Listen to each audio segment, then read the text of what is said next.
Hello viewers, Nanita. இன்னைக்கு நம்ம என்ன பார்க்க போறோம் அப்படின்னா 12th standard maths chapter 1 applications of matrices and டிட்டர்மினன்ட்ஸோட ஒரு ரீகேப்.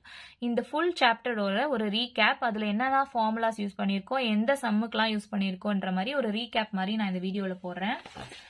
ஸோ ஃபர்ஸ்ட் எக்ஸசைஸ் 1.1ல என்னெல்லாம் பண்ணியிருக்கோம் அப்படின்னு பார்த்தோன்னா, அட்ஜாயிண்ட் ஏ வந்து ஒரு 2x2 மேட்ரிக்ஸ்க்கு கண்டுபிடிக்கணும் அப்படின்னா என்ன பண்ணுவோம், பிரின்சிபல் டயகனலை இன்டர்சேஞ்ச் பண்ணுவோம், செகண்டரி டயகனலுக்கு சைன் சேஞ்ச் பண்ணுவோம். இங்க பிரின்சிபல் டயகனல்ன்றது வந்து லெஃப்ட் சைட்ல இருந்து ஸ்டார்ட் ஆகுற டயகனல் அண்ட் செகண்டரி டயகனல்ன்றது வந்து அதுக்கு ஆப்போசிட்ல இருக்க டயகனல் தான் சொல்லுவோம். ஸோ இதை நம்ம இன்டர்சேஞ்ச் பண்ணுவோம், இந்த ரெண்டுத்துக்கும் நம்ம சைன் சேஞ்ச் பண்ணுவோம். இதுவே இப்போ 3x3 மேட்ரிக்ஸ்க்கு அட்ஜாயிண்ட் ஆஃப் ஏ எப்படி கண்டுபிடிப்போம்னா, கோஃபேக்டர் ஆஃப் ஏ எடுத்துட்டு அதோட டிரான்ஸ்போஸ் எடுப்போம். அட்ஜாயிண்ட் ஆஃப் கே ஏ அப்படின்னா k power n-1 into adjoint of A. இங்க n-ன்றது order of the matrix. 2x2 மேட்ரிக்ஸா இருந்துச்சுன்னா என்னோட வேல்யூ 2 இருக்கும். இதுவே 3x3னா என்னோட வேல்யூ 3 இருக்கும். நெக்ஸ்ட் ஏ இன்வர்ஸ் கண்டுபிடிக்கிற formula 1 divided by determinant A into adjoint A. இப்போ டிட்டர்மினன்ட் ஏ ஓட value must not be equal to 0. ஏன்னா இந்த டேர்ம் 0 ஆயிடுச்சுன்னா 1/0 இன்ஃபினிட்டி ஆயிடும். அப்ப ஏ இன்வர்ஸ் ஓட வேல்யூ கிடைக்காது. So determinant of A should not be equal to 0. அப்பதான் ஏ இன்வர்ஸ் எக்ஸிஸ்ட் நம்ம சொல்லலாம். Next cos of minus theta is equal to cos theta. அது மாதிரி sin of minus theta is equal to minus sin theta. இந்த ஃபார்முலாவை நம்ம third சம்ல use பண்ணிருக்கோம் எக்ஸசைஸ் 1.1ல. Next a into a inverse is equal to identity matrix தான். identity matrix into a inverse is equal to a inverse. இதை வந்து நம்ம sum 4ல யூஸ் பண்ணிருக்கோம் exercise 1.1ல. to find a from adjoint of a. இப்போ கொஸ்டின்ல உங்களுக்கு adjoint of a value கொடுத்துருவாங்க. அதுல இருந்து நம்ம a கண்டுபிடிக்கணும்னா என்ன ஃபார்முலா யூஸ் பண்ணணும்னு பாத்தீங்கன்னா, a is equal to plus or minus 1 divided by root of determinant adjoint a into adjoint of adjoint a. இது வந்து நம்ம 8th sumல போட்டிருக்கோம். Next to find A inverse from adjoint A. அதாவது கொஸ்டின்ல வந்து அட்ஜாயிண்ட் ஏ கொடுத்துருவாங்க, அதுல இருந்து நம்ம ஏ இன்வர்ஸ் கண்டுபிடிக்கணும்னா என்ன ஃபார்முலான்னு பாத்தீங்கன்னா, A inverse is equal to plus or minus 1 divided by root of determinant adjoint A into adjoint A. இதை வந்து நம்ம 9th சம்ல யூஸ் பண்ணிருக்கோம் எக்ஸசைஸ் 1.1ல. Next 1 plus tan square x is equal to secant square x. 1 divided by secant square x is equal to cos square x. tan square x is equal to sin square x by cos square x. இந்த மூணு trigonometric formulaவை நம்ம 11th sumல use பண்ணிருக்கோம் exercise 1.1. Next cos 2x is equal to cos square x minus sin square x. sin 2x is equal to 2 sin x into cos x. இதை நம்ம 11th sumல use பண்ணிருப்போம் exercise 1.1ல. இப்போ exercise 1.2 ஓட recap பார்க்கலாம். Exercise 1.2ல minor method use பண்ணி rank கண்டுபிடிக்க சொல்லியிருப்பாங்க. அதுக்கு நம்ம என்னெல்லாம் ஸ்டெப்ஸ் ஃபாலோ பண்ணிருப்போம்னா, ஃபர்ஸ்ட் வந்து ஆர்டர் ஆஃப் த மேட்ரிக்ஸ் எழுதுவோம். இப்போ ஒரு 2x2 மேட்ரிக்ஸ்னா அப்போ ஆர்டர் ஆஃப் த மேட்ரிக்ஸ் வந்து 2 இல்லையா. இப்போ 3x3 மேட்ரிக்ஸ்னா ஆர்டர் ஆஃப் த மேட்ரிக்ஸ் 3. இதுவே ஒரு 3x4 மேட்ரிக்ஸ் அந்த மாதிரி எல்லாம் கொடுத்தாங்கன்னா நம்ம ரேங்க் ஆஃப் ஏ எப்படி எடுப்போம்னா, is less than or equal to. இப்போ 3x4 மேட்ரிக்ஸ் அப்படின்னா நம்ம rank of A is less than or equal to. இதுல எது கம்மியான வேல்யூ 3 இருக்கா, ஸோ அதை தான் நம்ம இப்போ எடுப்போம். அந்த மாதிரி யூஸ் பண்ணி இந்த சம் சால்வ் பண்ணுவோம். If determinant of A is not equal to 0னா அப்போ ரேங்க் ஆஃப் ஏ வந்து இங்க நம்ம என்ன எடுத்திருக்கோமோ அந்த வேல்யூ தான் எழுதுவோம். இதுவே determinant of A is equal to 0னா அப்போ ரேங்க் நம்ம என்ன எடுப்போம், இந்த வேல்யூ எடுக்கக்கூடாது, இதை விட எந்த வேல்யூ கம்மியா இருக்கோ அதை தான் எடுத்து நம்ம சால்வ் பண்ணிருப்போம். இப்ப வந்து 2 வேல்யூ இருக்குன்னு வச்சுக்கோங்களேன். அப்போ நமக்கு வந்து இப்போ determinant A is equal to 0ன்னு வந்துருச்சுன்னா ரேங்க் ஆஃப் ஏ வந்து நம்ம 2ன்னு எழுதக்கூடாது, அதை விட கம்மியா என்ன இருக்கு, 1 இருக்கு. ஸோ 1 தான் நம்ம எழுதுவோம், 0 எப்பவுமே எழுதக்கூடாது. நெக்ஸ்ட் நம்ம ரோ ரிடக்ஷன் மெத்தட் பார்த்திருப்போம். ரோ ரிடக்ஷன் மெத்தட்ல ஃபர்ஸ்ட் டேர்ம் எப்பயுமே 1 இருக்க மாதிரி பாத்துக்கோங்க. அப்புறம் ரெடியூஸ் பண்ணி அதை ரோ எக்கலன் ஃபார்முக்கு கொண்டு வரணும். அதாவது இந்த 3 டேர்ம் 0 இருக்க மாதிரி கொண்டு வரணும். நம்பர் ஆஃப் நான் ஜீரோ ரோஸ் தான் நம்ம ரேங்க் ஆஃப் த மேட்ரிக்ஸ் சொல்லுவோம். அதாவது 0வா இருக்கக்கூடாது. இப்போ 1 2 3 ஏதாச்சும் நம்பர் இருக்கா, ஸோ அப்ப இங்கேயும் ஏதாச்சும் நம்பர் இருக்கணும், இங்கேயும் ஏதாச்சும் நம்பர் இருந்துச்சுன்னா இப்போ இதுக்கு வந்து பாத்தீங்கன்னா ரேங்க் ஆஃப் இந்த வேல்யூ வந்து 3ன்னு நம்ம சொல்லுவோம். இதுவே இந்த ரோ ஃபுல்லா 0 ஆயிடுச்சு, இந்த 2 ரோல மட்டும் தான் நம்பர்ஸ் இருக்கு அப்படின்னா அப்ப rank of A is equal to 2ன்னு நம்ம சொல்லுவோம். எக்ஸசைஸ் 1.3 பார்க்கலாம். மேட்ரிக்ஸ் இன்வர்ஷன் மெத்தட்ல சால்வ் பண்ண சொல்லியிருப்பாங்க. லீனியர் ஈக்குவேஷன்ஸ் கொடுத்திருப்பாங்க. ஃபர்ஸ்ட் ஸ்டெப் என்ன பண்ணணும்னா, அந்த லீனியர் ஈக்குவேஷன்ஸ் எல்லாத்தையும் நம்ம மேட்ரிக்ஸ் ஃபார்ம்ல கன்வெர்ட் பண்ணி எழுதணும். அதாவது இப்போ x 3y 4z அந்த மாதிரி கொடுத்திருந்தாங்கன்னா அதோட கோஎஃபிஷியன்ஸ் இப்போ 2xனா 2, 4yனா 4, அந்த கோஎஃபிஷியன்ஸ் மட்டும் எடுத்து ஒரு மேட்ரிக்ஸ் ஃபார்மா கன்வெர்ட் பண்ணி எழுதுவோம். அது வந்து ax is equal to b அந்த ஃபார்ம்ல வரும். So x is equal to a inverse b ன்னு போட்டு a inverse ஓட வேல்யூ கண்டுபிடிக்கணும். A inverse ஓட ஃபார்முலா வந்து 1 divided by determinant of A into adjoint of A. இந்த determinant value 0வா இருக்கக்கூடாது. ஏன்னா 1 by 0 ஆயிடுச்சுன்னா infinity, அப்ப A inverse value கிடைக்காது. ஸோ 0வா இல்லைனா தான் A inverse exist அப்படின்னு நம்ம சொல்லுவோம். ஸோ நெக்ஸ்ட் ஸ்டெப் வந்து XYZ வேல்யூஸ் அதுல இருந்து கண்டுபிடிக்கணும். நெக்ஸ்ட் எக்ஸசைஸ் 1.4 ரீகேப் பார்க்கலாம். எக்ஸசைஸ் 1.4ல கிராமர்ஸ் ரூல் யூஸ் பண்ணி சால்வ் பண்ணியிருக்கோம். கிராமர்ஸ் ரூல்னா x is equal to delta x by delta, y is equal to delta y by delta, z is equal to delta z by delta. இங்க டெல்டான்றது determinant value தான். இந்த value வந்து 0வா இருக்கக்கூடாது. ஏன்னா இங்க டிட்டர்மினேட்டர் 0 ஆயிடுச்சுன்னா அன்டிஃபைன்ட் ஆயிடும். So x value, y value, z value கிடைக்காது. ஸோ நம்ம delta must not be equal to 0 அந்த கண்டிஷன் சாட்டிஸ்ஃபை ஆகுதான் செக் பண்ணிக்கணும். அதுல இருந்து xyz யோட வேல்யூஸ் கண்டுபிடிக்கணும். இதுவே கொடுத்திருக்க சம்லாம் வந்து ஃபிராக்ஷன்ஸ்ல லீனியர் ஈக்குவேஷன் கொடுத்திருந்தாங்கன்னா, ஸோ 1/x அந்த மாதிரி கொடுத்திருந்தாங்கன்னா அதை நம்ம ஏஆ கன்சிடர் பண்ணி a is equal to delta a by delta, b is equal to delta b by delta இந்த மாதிரி வேல்யூஸ் கண்டுபிடிக்கணும். கண்டுபிடிச்சிட்டு திரும்ப இந்த வேல்யூஸ்லாம் வந்து ஃபிராக்ஷன் ஆக்கிடணும். ஸோ 1/x, அப்போ a is equal to 1/x அப்படின்னு சொல்லிட்டு a b யோட வேல்யூஸ்லாம் நம்ம இந்த மாதிரி டேர்மா திரும்ப மாத்திடணும். அது சில பேர் மாத்தாம விட்டுருவாங்க. அது நல்லா ஞாபகம் வச்சு இந்த a வேல்யூஸ்லாம் வந்து 1/x ஃபார்ம்ல திரும்ப சேஞ்ச் பண்ணிடணும். Next exercise 1.5 Gaussian elimination method. அதுக்கு என்னெல்லாம் ஸ்டெப்ஸ்னா, ஃபர்ஸ்ட் ஆக்மெண்டட் மேட்ரிக்ஸ் எடுத்து எழுதினோம். இப்போ லீனியர் ஈக்குவேஷன்ஸ் கொடுத்துருந்தாங்கன்னா அதோட கோஎஃபிஷியன்ஸ்லாம் எடுத்து ஆக்மெண்டட் மேட்ரிக்ஸ் ஃபார்ம் பண்ணி எழுதணும். நெக்ஸ்ட் ரோ ரிடக்ஷன் பண்ணணும். ரோ ரிடக்ஷன் பண்ணணும்னா ஃபர்ஸ்ட் டேர்ம் வந்து 1 இருக்க மாதிரி பார்த்துக்கோங்க. ரோ எக்கலன் ஃபார்முக்கு கொண்டு வாங்க. இந்த 3 டேர்ம் 0 இருக்க மாதிரி பார்த்துக்கோங்க. நெக்ஸ்ட் அதுல இருந்து நம்ம ஈக்குவேஷன்ஸ் எழுதணும். இப்போ இந்த ஃபார்ம்ல இருக்குன்னா அப்ப 6z is equal to என்ன வேல்யூ அந்த மாதிரி 4y plus 5z is equal to என்ன வேல்யூ அந்த மாதிரி ஒரு ஈக்குவேஷனை கொண்டு வரணும். அதுல இருந்து அந்த ஈக்குவேஷன் சால்வ் பண்ணி xyz வேல்யூ கண்டுபிடிக்கணும்.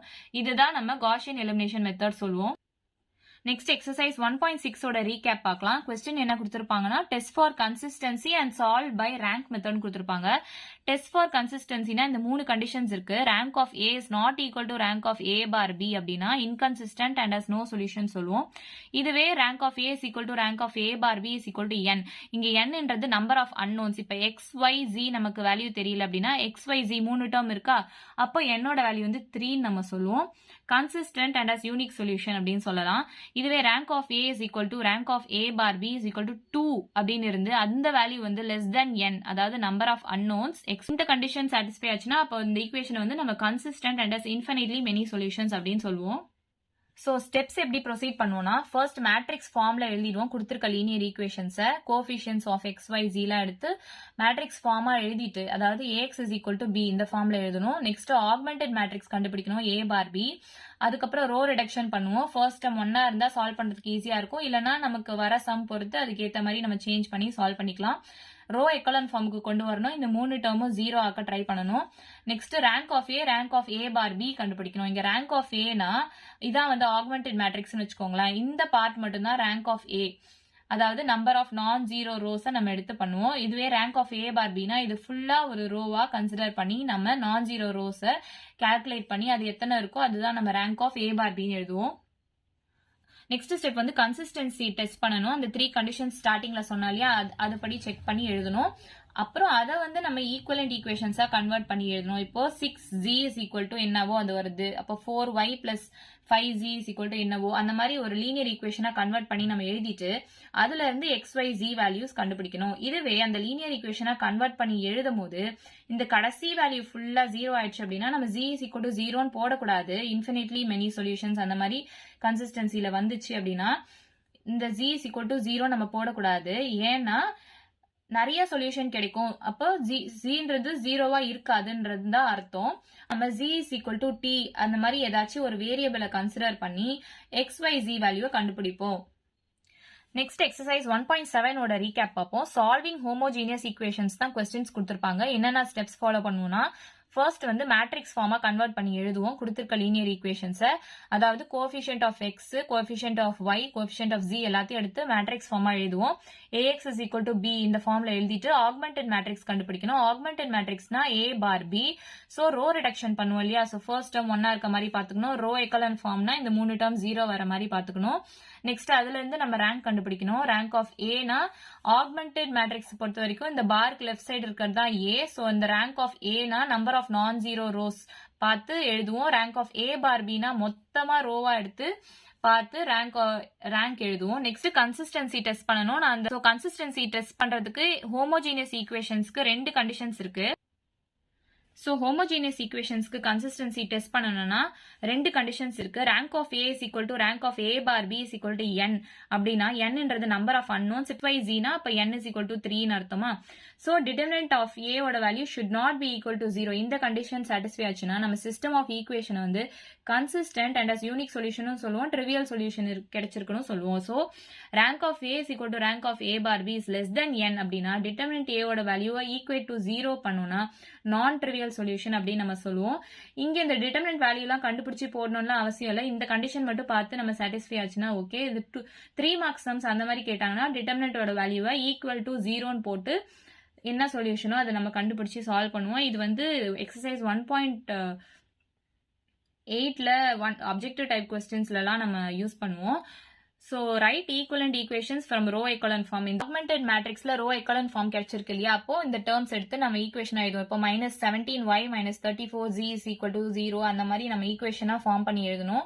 இங்க கடைசி ரோ ஃபுல்லா 0வா இருந்துச்சுன்னா நம்ம z is not equal to 0 நம்ம z is equal to 0ன்னு போடக்கூடாது. இப்போ நான் ட்ரிவியல் சொல்யூஷன் அந்த மாதிரி கண்டிஷன் இருந்துச்சுன்னா நம்ம அந்த மாதிரி போடக்கூடாது. அதை ஒரு வேரியபிளா கன்சிடர் பண்ணி z is equal to t அந்த மாதிரி கன்சிடர் பண்ணி சால்வ் பண்ணணும். ஏன்னா நான் ட்ரிவியல் சொல்யூஷனை பொறுத்த வரைக்கும் வேரியபிள்ஸ் வந்து should not be 0. அதுல இருந்து நம்ம x, y, z ஓட வேல்யூ கண்டுபிடிச்சு சால்வ் பண்ணிடலாம். நெக்ஸ்ட் எக்ஸசைஸ் 1.8 இது ஃபுல்லாவே அப்ஜெக்டிவ் டைப் கொஸ்டின்ஸ் தான். நம்ம என்னெல்லாம் ஃபார்முலா யூஸ் பண்ணி இந்த அப்ஜெக்டிவ் டைப் சால்வ் பண்ணியிருக்கோன்றத நான் ஒரு ரீகேப் மாதிரி இங்க கொடுக்குறேன். Determinant of adjoint A is equal to determinant of A power n minus 1 the whole square. இங்க nன்றது order of the matrix. ஒரு 2/2 matrixனா என்னோட வேல்யூ 2ஆ இருக்கும். இதுவே 3/3 matrixனா என்னோட வேல்யூ 3ஆ இருக்கும். இது வந்து நம்ம ஃபர்ஸ்ட் கொஸ்டின் சால்வ் பண்ணிருப்போம். செகண்ட் கொஸ்டின்ல வந்து A transpose the whole transpose is equal to A into A inverse is equal to I transpose பண்ணாலும் I தான் வரும். அதாவது 1 0 0 1ன்றது ஐடென்டிட்டி மேட்ரிக்ஸ்னு வச்சுக்கோங்களேன். இதை டிரான்ஸ்போஸ் பண்ணா ரோவை காலமா எழுதுங்க. ஸோ ரோ வந்து 1 0 அதை காலமா எழுதினாலும் 1 0 தான். நெக்ஸ்ட் இந்த ரோ வந்து 0 1 இதை காலமா எழுதினாலும் 1 0 தான். ஸோ இந்த டிரான்ஸ்போஸ் பண்ணாலும் நமக்கு சேம் ஐடென்டிட்டி மேட்ரிக்ஸ் தான் கிடைக்கும். Determinant of KA is equal to K power n into determinant of A. இங்க என்னன்றது ஆர்டர் ஆஃப் த மேட்ரிக்ஸ் அதே மாதிரி தான். இதை வந்து நம்ம தேர்ட் கொஸ்டின்ல யூஸ் பண்ணி சால்வ் பண்ணிருப்போம். நெக்ஸ்ட் செவன்த் கொஸ்டின்ல எந்த ஃபார்ம்ல use பண்ணிருப்போம்னா determinant of adjoint A is equal to determinant of A power n minus 1 use பண்ணிருப்போம். இங்கேயும் nன்றது ஆர்டர் ஆஃப் த மேட்ரிக்ஸ் தான். நெக்ஸ்ட் 9th கொஸ்டின்ல நம்ம என்ன ஃபார்முலா யூஸ் பண்ணிருக்கோம்னா adjoint of AB is equal to adjoint of B into adjoint of A. இங்க ABனால adjoint AB நிறைய பேர் மிஸ்டேக் பண்ணுவாங்க. அந்த மாதிரி பண்ணக்கூடாது. ஃபர்ஸ்ட் adjoint of B தான் வரணும், அதுக்கப்புறம் தான் A வரணும். Next A transpose the whole inverse is equal to A inverse the whole transpose ன்னு சொல்லிட்டு இந்த 12th கொஸ்டின்ல நம்ம யூஸ் பண்ணிருப்போம். நெக்ஸ்ட் 14th கொஸ்டின்ல என்ன formula use பண்ணிருப்போம்னா 1 plus tan square theta is equal to secant square theta. 1 by secant square theta is equal to cos square theta. Cos square theta plus sin square theta is equal to 1. இது வந்து நம்ம வந்து 15th கொஸ்டின்ல solve பண்ணிருப்போம். 19th கொஸ்டின்ல என்ன solve பண்ணிருப்போம்? log of m power n னா n log m நம்ம எழுதலாமா? அதே மாதிரி log of e power x னா x தான். log of ab னா மல்டிப்ளிகேஷன்ல இருந்தா நம்ம ஆட் பண்ணுவோம் log பொறுத்த வரைக்கும். so log of b இந்த base value is equal to c. இதை வந்து எப்படி எழுதுனா இது இங்க வந்துரும், இது பவர்ல போயிடும், is equal to b ன்னு எழுதிருமா? இதுவே வந்து x இங்க லாக்ல கீழே எதுவுமே கொடுக்கலன்னா அதை நம்ம ஈன்னு தான் கன்சிடர் பண்ணி எழுதுவோம். ஸோ இங்க ஒரு எக்ஸாம்பிள் மாதிரி எழுதியிருக்கேன். இப்போ log x is equal to y அப்படின்னு கொடுத்துட்டாங்கன்னு வச்சுக்கோங்களேன். நம்ம ஈன்னு போட்டுக்கணும். இதை எதுவுமே கொடுக்கலன்னா ஈன்னு போட்டுக்கலாம். ஸோ இது வந்து பவர்ல போயிடும், இது வந்து இங்க வந்துடும். So e power y is equal to x இப்படிதான் நம்ம எழுதுவோம். நெக்ஸ்ட் இது வந்து 20th கொஸ்டின்ல என்ன ஃபார்முலானா adjoint of lambda a is equal to lambda power n minus 1 into adjoint a. Next cos pi by 4ம் சைன் பை பை 4ம் ஒரே வேல்யூ தான், அதாவது 1/√2 தான். காஸ் 45 டிகிரியும் சரி சைன் 45 டிகிரியும் சரி 1/√2 தான், சேம் வேல்யூ இல்லையா. இதை வந்து நம்ம 22nd கொஸ்டின்ல யூஸ் பண்ணியிருப்போம். நெக்ஸ்ட் 25th கொஸ்டின்ல என்ன ஃபார்முலானா adjoint of adjoint A is equal to determinant of A power n-2 into A. So இங்க என்னன்றது ஆர்டர் ஆஃப் த மேட்ரிக்ஸ் தான். 2/2 மேட்ரிக்ஸ்னா என்னோட வேல்யூ 2, 3/3 மேட்ரிக்ஸ்னா என்னோட வேல்யூ 3. இதுதான் நம்ம first chapter applications of matrices and டிட்டர்மினன்ட்ஸோட ரீகேப் அண்ட் என்னெல்லாம் ஃபார்முலா யூஸ் பண்ணியிருக்கோன்றதை இந்த வீடியோவில் பார்த்துருப்போம். வீடியோ பிடிச்சிருந்தா லைக் பண்ணுங்க, ஷேர் பண்ணுங்க, சப்ஸ்கிரைப் பண்ணுங்க. ஏதாச்சும் டவுட் இருந்தால் கமெண்ட் பண்ணுங்க. வீடியோட ஷார்ட்ஸ் நான் உங்களுக்கு போடுறேன், அதோட லிங்க் டிஸ்கிரிப்ஷனில் கொடுக்குறேன். தேங்க்யூ.